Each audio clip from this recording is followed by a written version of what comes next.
Hi friends, வாங்க சக்கரவள்ளி கிழங்கு போண்டா எப்படி பண்ணுறதுன்னு நம்ம பார்த்துடலாம். நான் அதுக்கு ஒரு சக்கரவள்ளி கிழங்கு எடுத்திருக்கேன். இதை நம்ம தண்ணியில் வேக வச்சு நம்ம எடுத்துக்க போகிறோம். வேக வச்சதுக்கப்புறம் அதை மேலே தோலையெல்லாம் உரிச்சிட்டு அதை நம்ம மசிச்சு எடுத்துக்கணும். இப்போ நான் வந்து இதை வேக வச்சுருக்கேன், வெந்துட்டுருக்கு. நம்ம தேவையான பொருள் பார்த்திங்கன்னா, நான் வெங்காயம் எடுத்திருக்கேன், பெரிய வெங்காயம் நல்லா ஒரு பெரிய சைஸாக எடுத்திருக்கேன். கடலை மாவு பார்த்திங்கன்னா ஒரு 50 கிராம் அளவு எடுத்திருக்கேன். அரிசி மாவு ஒரு 30 கிராம் அளவு இருக்கும் எடுத்திருக்கேன். ஓரளவுக்கு நமக்கு தேவையானதை எடுத்துங்க. கருவேப்பிலை கொஞ்சம் எடுத்திருக்கேன். கொஞ்சமாக சிக்கன் கபாப் பவுடர் எடுத்திருக்கேன். நீங்கள் 65 பவுடர் இல்லை வேறு ஏதாவது கரம் மசாலா அந்த மாதிரி கூட சேர்த்துக்கலாம். இஞ்சி பூண்டு பேஸ்ட் பார்த்திங்கன்னா நான் 1 ஸ்பூன் அளவுக்கு எடுத்திருக்கேன். மஞ்சள் பொடி கொஞ்சம் எடுத்திருக்கேன். தேவையான அளவுக்கு உப்பு எடுத்திருக்கேன். இப்போ இது எல்லாத்தையுமே நம்ம வந்து இந்த சக்கரவள்ளி கிழங்கு வெந்ததுக்கப்புறமா அதை நம்ம தோல் நீக்கிட்டு மசிச்சு வச்சுட்டு அதில் இது எல்லாத்தையுமே நம்ம மிக்ஸ் பண்ண போகிறோம்.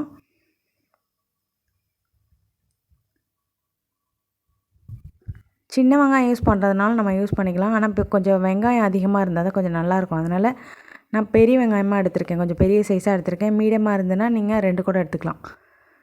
பாருங்கள் வெந்துட்டுருக்கு.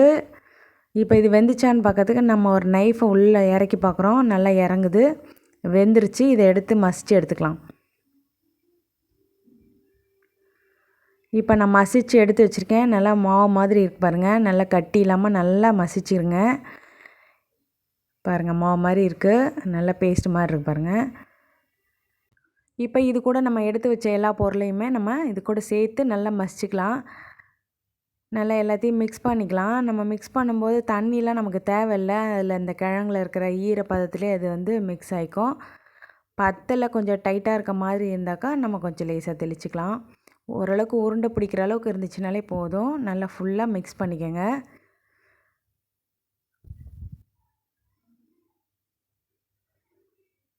நல்லா கரெக்டாக வருது பாருங்கள். அந்த நம்ம வச்சுருக்க பொருளும் அந்த மாவு எல்லாமே சேர்ந்து அந்த ஈரத்துலேயே அது மசித்து நம்ம அப்படி பிசைஞ்சு எடுத்துடலாம்.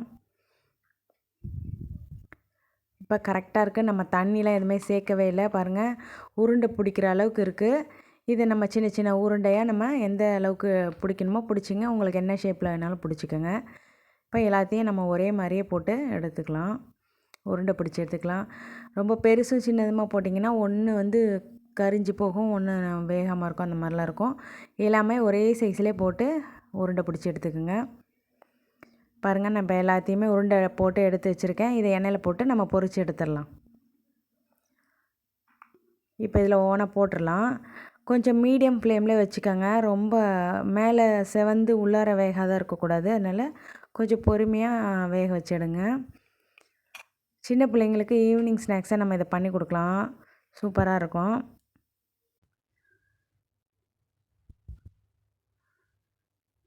நல்லா அப்படியே பெரட்டி கொடுத்துக்கலாம்.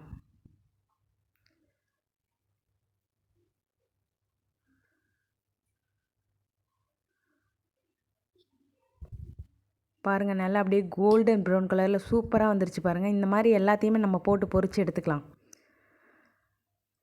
இது கூட நம்ம சாஸு இல்லை தேன் அந்த மாதிரி ஏதாவது சைடிஷ்ஷாக சாப்பிட்டா செமையாக இருக்கும். நம்ம ஏற்கனவே சக்கரவள்ளி கிழங்கு கட்லெட் போட்டிருக்கோம். கட்லெட்டு போட்டு செமையாக இருந்துச்சு. அந்த மாதிரி இது போண்டா போட்டிருக்கோம். இதுவும் சூப்பராக இருக்கும். நீங்கள் இதை செஞ்சு பாருங்கள் உங்கள் வீட்டில். இந்த வீடியோ உங்களுக்கு பிடிச்சிருந்தால் லைக் பண்ணுங்கள், கமெண்ட் பண்ணுங்கள், சப்ஸ்கிரைப் பண்ணிவிடுங்க. எங்கள் வீடியோ நீங்கள் தொடர்ந்து பார்க்கணுன்னா எங்கள் சேனலை சப்ஸ்கிரைப் பண்ணுவீங்க. அப்போ தான் எங்கள் வீடியோ உங்களுக்கு உடனுக்குடன் வந்துட்டு சேரும். பாருங்கள், இப்போ இந்த போண்டா எப்படி இருக்குன்றதை நான் உள்ளார எப்படி இருக்குதுன்னு காமிக்கிறேன். ரொம்ப சாஃப்டாக இருக்கும், சூப்பராக இருக்கும். நீங்களும் உங்கள் வீட்டில் இந்த மாதிரி செஞ்சு சாப்பிட்டுட்டு எங்களுக்கு கமெண்ட்டில் சொல்லுங்கள். சின்ன பிள்ளையிலேருந்து பெரியவங்க வரைக்கும் நல்லா சாப்பிட்லாம். பாருங்கள், சூப்பராக இருக்குது. சூப்பரான ஒரு சக்கரவள்ளி கிழங்கு போண்டா. வாங்க எல்லோரும் சாப்பிட்லாம். Okay, bye friends.